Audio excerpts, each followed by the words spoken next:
Hai teman-teman, sebelumnya saya akan menjelaskan tentang sejarah dari Gorontalo. Nah, kota Gorontalo tersebut ini menjadi tempat peristiwa Hari Patriotik 23 Januari tahun 1942.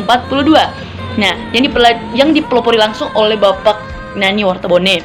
Perjuangan patriotik ini menjadi tonggak kemerdekaan bangsa Indonesia dan memberikan inspirasi untuk wilayah-wilayah sekitar, bahkan secara nasional. Wow. Pada waktu itu Nani Wartabone bersama dengan Kusno Denupuyo menggelar proklamasi kemerdekaan Indonesia di Gorontalo dengan membacakan naskah proklamasi. Nah, sebelum terbentuknya Provinsi Gorontalo, ternyata kota Gorontalo ini sebenarnya merupakan bagian dari Provinsi Sulawesi Utara, di mana Gorontalo ini merupakan sebuah kota praja yang secara resmi berdiri sejak tanggal 20 Mei 1960, yang kemudian berubah menjadi Kota Madya Gorontalo pada tahun 1965. Namun Kota Madya Gorontalo ini tetap dipakai hingga pada tahun 1999. Nah, selanjutnya sejak diberlakukan Undang-Undang Nomor 22 Tahun 1999 tentang pemerintahan daerah, di mana istilah Kota Madya sudah tidak dipakai lagi. Nah, digantikanlah dengan kota, maka Gorontalo pun menyesuaikan namanya menjadi Kota Gorontalo hingga sekarang ini. Nah, itulah sedikit penjelasan dari saya tentang sejarah terbentuknya Kota Gorontalo yang sebelumnya dia ternyata adalah bagian dari Provinsi Sulawesi Utara serta menjadi Kota Madya, dan karena adanya undang-undang diganti lagi menjadi Kota Gorontalo sampai sekarang ini. Nah, jadi untuk kita semua yang tinggal di Gorontalo atau di daerah Gorontalo, pasti kita bisa mengetahui bahwa banyaknya adat dan istiadat serta keberagaman budaya yang ada di Kota Gorontalo ini. Dari berbagai budaya, dari cara pernikahannya, atau dari tempat tinggalnya, atau dari tutur kata, cara bicara, dan pribadi orang Gorontalo sendiri itu sangat ciri khas. Assalamualaikum warahmatullahi wabarakatuh. Perkenalkan, nama saya Sri Devi Luau dari kelas 1C PGSD Fakultas Ilmu Pendidikan. Di sini saya akan memberikan atau menunjukkan video saya tentang budaya yang ada di beberapa daerah, tapi yang terutamanya di Gorontalo. Nah, kenapa saya memilih pasar untuk dijadikan suatu tempat yang bisa saya berikan penjelasan atau membuat video ini mengenai pasar?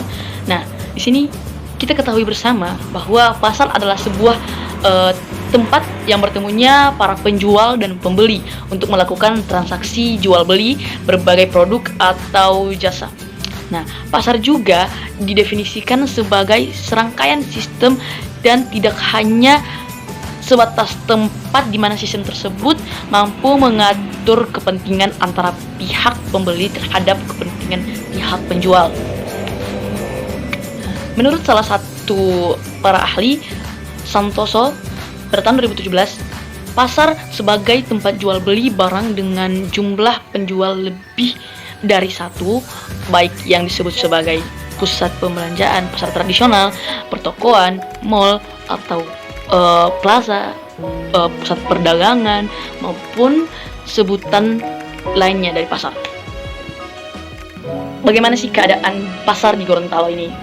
Nah, yang paling pertama yang bisa kita lihat adalah kendaraan untuk pergi ke pasar. Teman-teman semua yang saya banggakan, nah, kalian bisa melihat bahwasannya kendaraan yang kalian lihat orang-orang datangi ke pasar itu, mereka naik bentor. Nah, jadi bentor ini adalah kendaraan yang biasa digunakan oleh orang Gorontalo, dan menurut saya hanya melihatnya di saat di Gorontalo atau di kota Mubagu yang hampir mendekati Sulawesi Utara atau kota tempat tinggal saya di Bitung, Sulawesi Utara juga. Bentor ini adalah bagian dari motor, dan di depannya itu seperti ada tempat duduk bisa 2 orang. Tapi yang saya sering lihat juga di sini, orang Gorontalo ini memang khasnya wow. Gimana anak-anak sekolah yang kita bisa lihat juga, anak-anak SMA mereka juga bisa duduk banyak orangnya di dalam bentor ini. Jadi banyak kegunaannya lah. Sekarang saya lagi ada di Pasar Andalas yang berada di salah satu kota Gorontalo. Nah, jadi di sini saya akan menunjukkan proses orang-orang yang berjualan atau memperjualbelikan.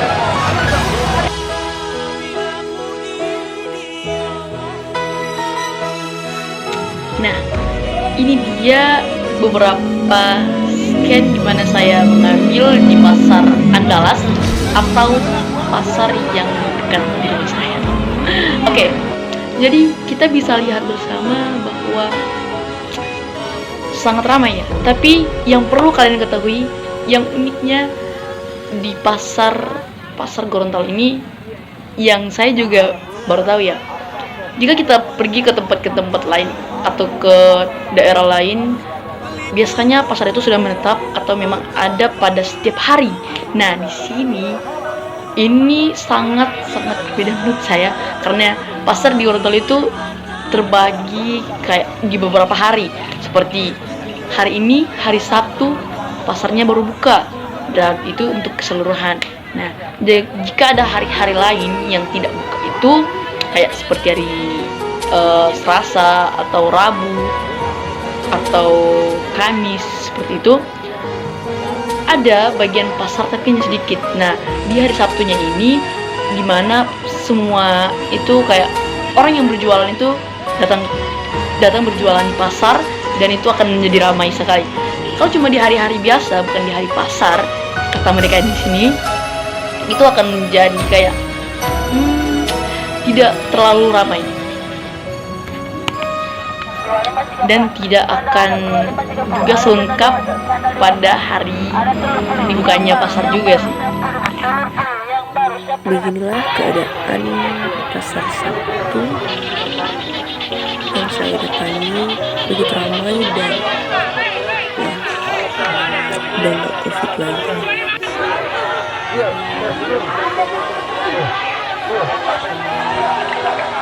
Jadi ini adalah kegiatan saat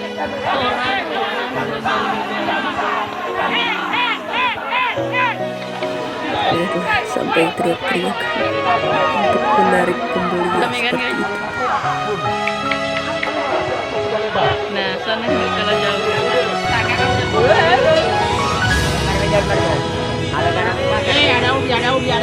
Ada pisang. Oke.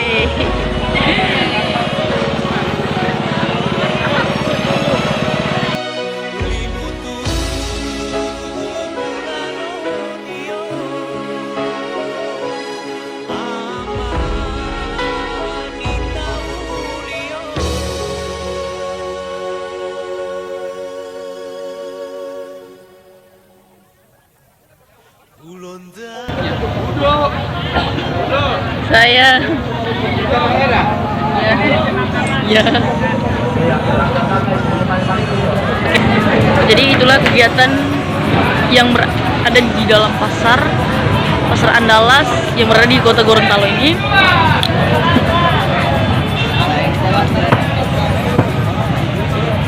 Sekian dari saya. Assalamualaikum warahmatullahi wabarakatuh. Nah, baiklah, akhir kata dari saya. Terima kasih telah melihat video yang telah saya buat dan saya lakukan. Jadi teman-teman, saya akan memberikan sedikit kesimpulan bahwasannya dimana ternyata setiap daerah itu memiliki budaya dan hal unik tersendiri, dimana kita bisa melihat bahwa pasar di Gorontalo juga memiliki keunikan, seperti bukannya hanya pada hari yang tertentu atau hari Sabtu seperti yang saya katakan di video tadi, dan ada berbagai macam proses berjualan yang orang lakukan di kota Gorontalo ini. Apalagi menggunakan bahasa daerah sendiri ya kan. Nah, terus yang paling unik juga kendaraan yang kita gunakan di kota Gorontalo saat ini, yaitu bentor yang bisa memuat banyak barang tentunya, dan juga banyak orang bisa. Nah, di sini saya juga ingin menyimpulkan bahwasanya gimana kita bisa melakukan transaksi jual beli dengan nyaman itu adalah hal yang paling penting, hal yang harus diutamakan juga. Jadi dimanapun kita akan melakukan proses itu, alangkah baiknya kita melakukannya itu dengan persiapan yang juga. Ya misalkan kalian membawa uang juga kan. Soalnya tadi saya pas datang ke pasar itu tidak membeli apa-apa, hanya memvideokan saja. Jadi saya kayak, saya malu gitu. Tapi kita tidak perlu malu. Saya berbicara dengan salah satu orang di pasar itu dan beliau mengatakan bahwa jangan malu. Tidak ada yang akan marah jika kamu melakukan video ini. Dan saya merasa wah, ternyata banyak orang baik. Oke, sudah sekian dari saya. Terima kasih atas perhatian dan kesiapan kalian untuk menonton video ini. Wassalamualaikum warahmatullahi wabarakatuh.